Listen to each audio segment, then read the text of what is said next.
Okay, sige po. Bibilang tayo ha.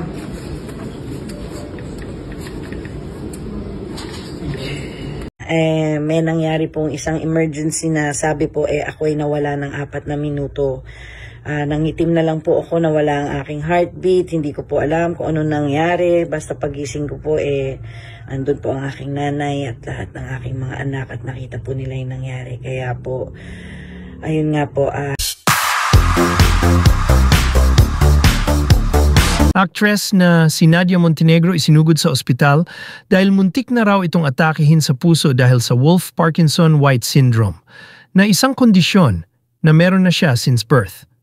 Nagpost ang anak niyang si Ina Asistio at sinabing nagdudulot daw ito ng irregular heartbeat at may extra valve sa puso nito, pero lumala raw ang kondisyon nito nakaraang linggo at kinailangang sumailalim sa urgent heart procedure. Gising raw ito sa buong operasyon dahil mararamdaman niya ito, kaya kailangang gising siya at bawal matulog. Naiisip pa nga lang daw ni Nadia ay gusto niya nang tumakas. Pero matapos daw ito ay nagkaroon ito ng malalang seizure na tumagal ng 2 hanggang 3 minuto na nag-trigger ng code blue sa ospital, na ayon sa clevelandclinic.com ay ang ibig sabihin ay merong medical emergency sa pasyente na kadalasang cardiac o respiratory arrest ang dahilan.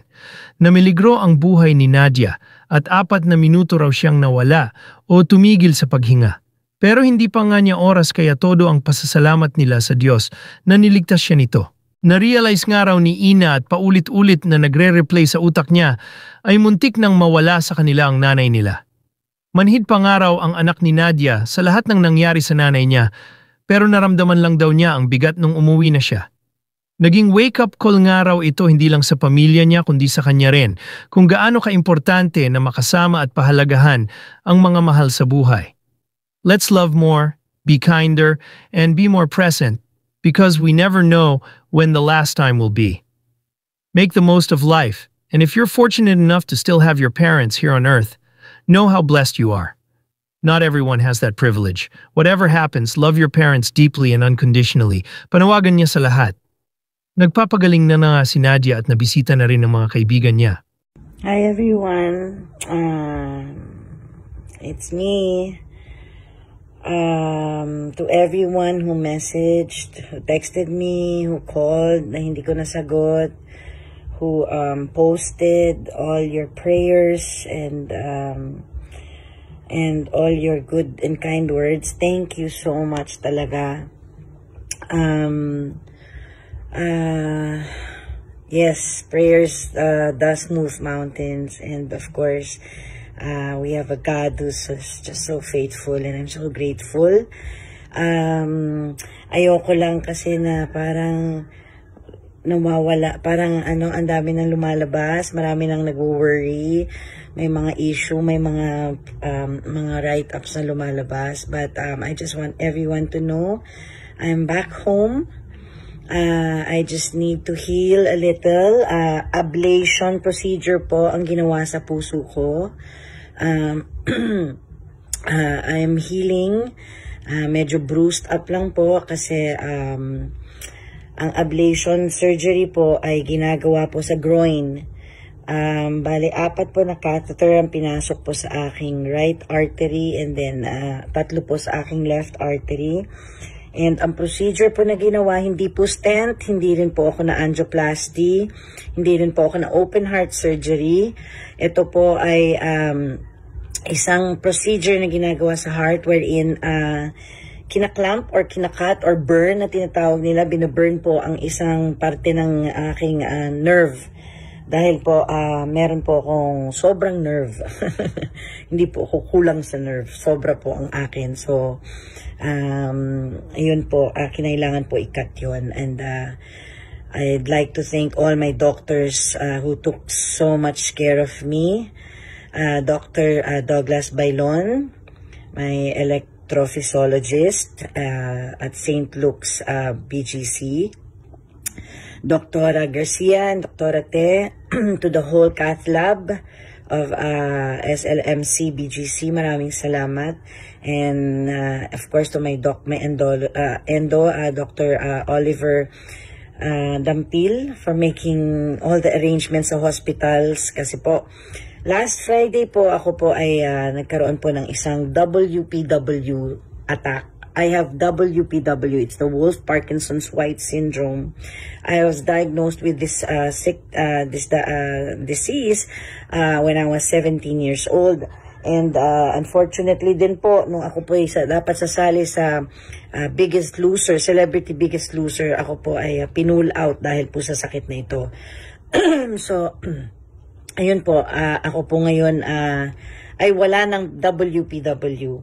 Ang WPW, Wolff-Parkinson's White Syndrome po, ay isang disease na umaatake po ang puso ko, umaabot po ng minsan 160 to 190 beats per minute ang aking puso, at meron po akong ginagawang breathing exercise. Ang aking breathing exercise po, yun po ay nagpapastop po ng aking heart para mag-regulate po ang heartbeat.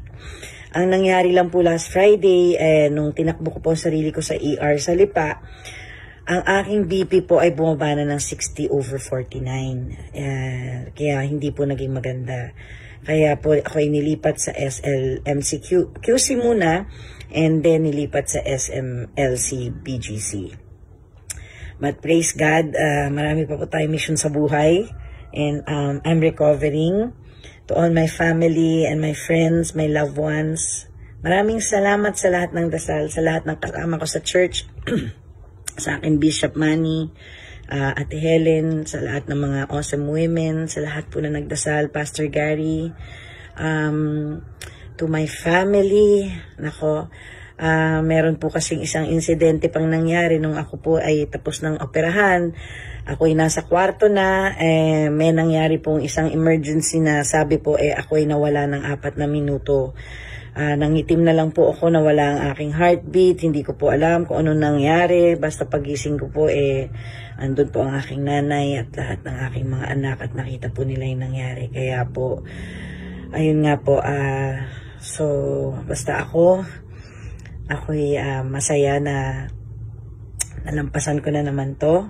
Dahil po sa inyong mga dasal, dahil sa napaka-faithful nating Diyos.